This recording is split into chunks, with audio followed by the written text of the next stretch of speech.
इस पे आज हम करेंगे कॉज रूल को डिस्कस। अब कॉज रूल को अप्लाई करने की दो कंडीशंस होती हैं। पहली कंडीशन कि आपको two sides and in between angle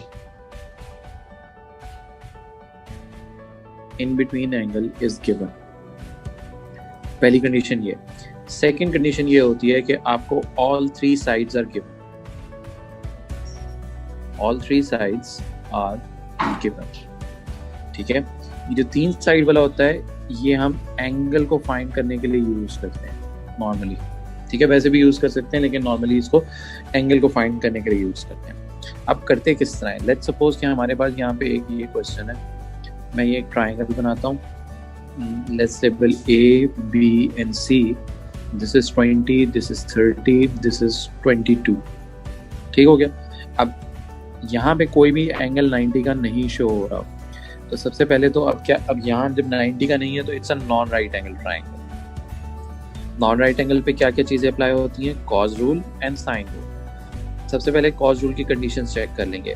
first one is two sides and in between angle. अब इफ यू सी हियर, आपको एक ये साइड पता है और आपको एक ये साइड पता है, you know the in between angle right here, तो इसका मतलब है यहाँ पे कॉज रूल लगेगा। अब कॉज रूल लगता कैसे है, पहले तो हम साइड्स लेवल कर लेते हैं। यहाँ हाइपोटेनस वगैरह नहीं होते। ए के ऑपोजिट होगा ए, बी के ऑपोजिट होगा बी एंड सी के ऑपोजिट होगा सी।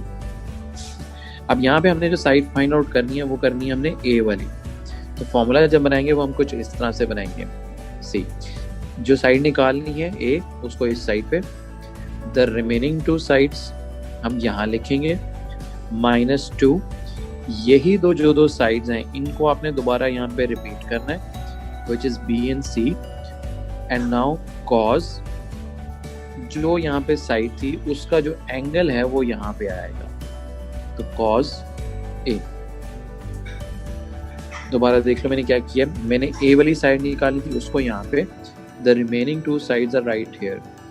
इन दो साइड्स को -2 के साथ रिपीट करना है जो कि मैंने यहाँ पे किया है, रिपीट B और C को।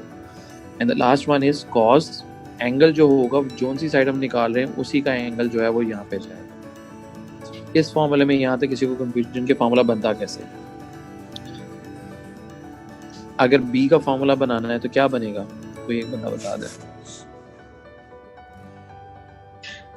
अगर B का फॉर्मूला बनाना होता तो क्या बनता, B square is equal to A square plus C square minus 2AC AC और cos B।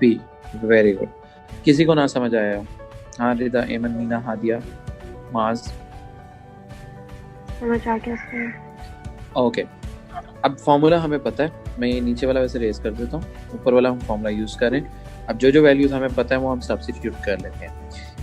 B की ये लिखी हुई है, B इज 20, सो 20 का स्क्वायर प्लस 30 का square -2 into 20 into 30 into cos 22। Okay, practice कर करके आप इसको डायरेक्टली कैलकुलेटर पे भी कर सकते हो, लेकिन फॉर द टाइमिंग हम इसको जरा स्टेप्स में कर लेते हैं। पहले तो आप मुझे सिर्फ इतने पार्ट का आंसर बताओ क्या आता है, और फिर आपने मुझे इतने पूरे पार्ट को अपने कैलकुलेटर के ऊपर लिखना है और इस पूरे पार्ट का आंसर बताना क्या आता है।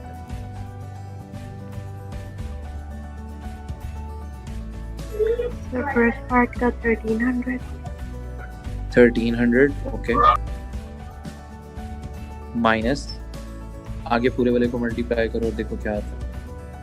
सेकंड पार्ट का 1112.6 1112.6। अब इन दोनों को माइनस कर लो, 187.4। 187.4। अब स्क्वायर खत्म करने के लिए दोनों साइड्स पे स्क्वायर रूट, दोनों साइड्स पे स्क्वायर रूट लो तो ए की वैल्यू क्या निकल के आएगी, 13.7 सेंटीमीटर।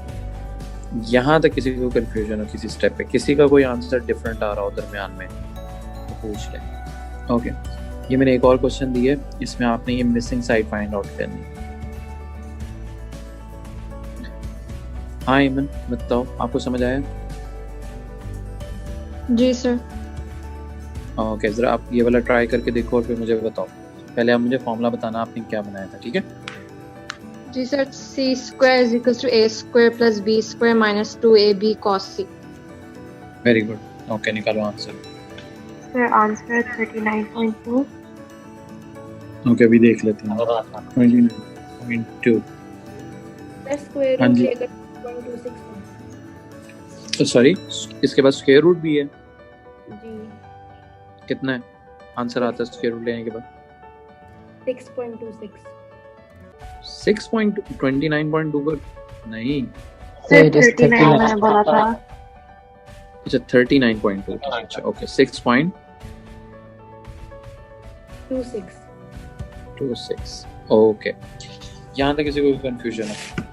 अभी देखो, अभी हमने सिर्फ एक कंडीशन की है जिसमें दो साइड्स और इन बिटवीन एंगल होता था. अभी हमने सेकंड कंडीशन वाला क्वेश्चन नहीं किया, वो भी मैं अभी बताता हूँ क्या होता है. ओके, लेट्स सपोज कि हमारे पास ये क्वेश्चन है और यहाँ पे हम साइड्स कर लेते हैं 5, 7, 10 और इसी तरह B, A, C. अब सबसे पहले sides level. This is this is B, this is A and this is C.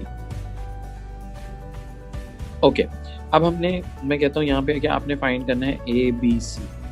आपने B वाला एंगल फाइंड आउट करना है, ठीक है.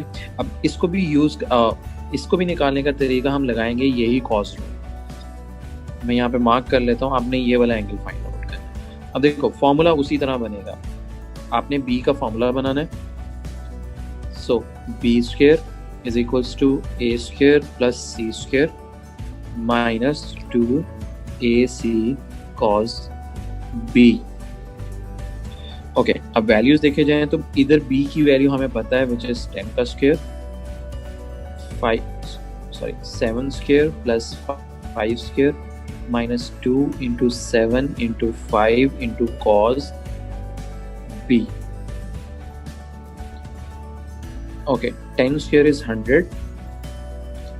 49 प्लस 25 माइनस 70 cos B. यही आता है. क्या आता है? किसी को कंफ्यूजन है? इन दोनों को ऐड कर लो, बताओ क्या आता है.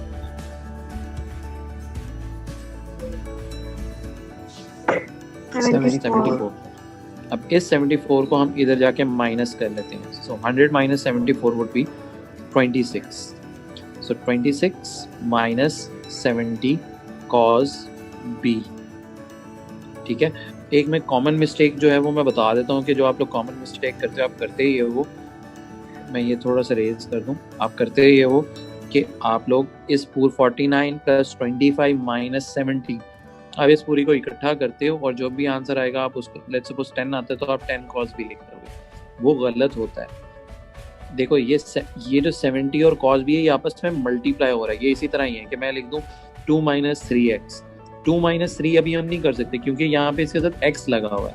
तो ये एक बहुत कॉमन मिस्टेक है कि इस तरह माइनस नहीं कर सकते. ठीक है. अब इस 70 को इस साइड पे ले आएंगे. So 26 divided by minus 70 equal to cos B. और जब cos को उस साइड पे लेके जाएंगे तो वो हो जाएगा cos inverse 26 over minus 70 is equals to B का एंगल. कितना एंगल आता है? 111.8. 111. यहाँ तक किसी को कंफ्यूजन है?